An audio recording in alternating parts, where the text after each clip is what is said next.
Hi, my name is Matt Fuller with Bridgerland Technical College, and a few years ago, as we were meeting with our industry advisory committee and trying to determine holes in our curriculum, trying to figure out what more we could do to help make sure our students were ready as they went out and started working, we realized that we had a big hole, and that was in troubleshooting.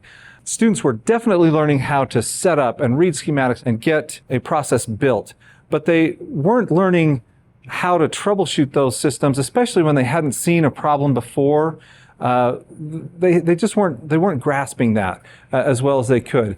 And so we began looking around to see if there was anything out there that might help us teach troubleshooting methodology in a more robust and concise way.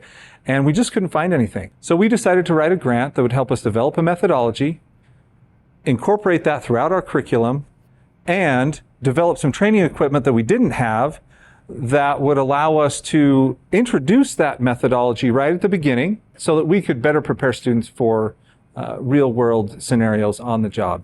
So we started with a very simple trainer that we could introduce in orientation that's comprehensive, that would show an entire process, but in a very, very simple way, and then allow us to walk a student through that troubleshooting methodology in real time.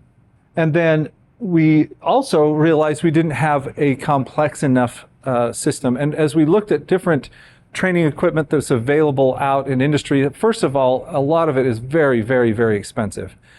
And so we wanted to do something that would provide us with enough rigor and enough flexibility that we could add stations to it in the future, that we could change that process a little bit as technology changes, and it wouldn't be so expensive to just change components out and do different things. So that's what we're doing over here. This is a much more complex process that students do as a capstone project at the very end of our program. And so in both cases, we're able to demonstrate troubleshooting methodology at the very beginning, at the very end, come back to those concepts throughout the program, and also have students have a very, very robust experience setting up and problem solving their way through the entire setup of a more complex system.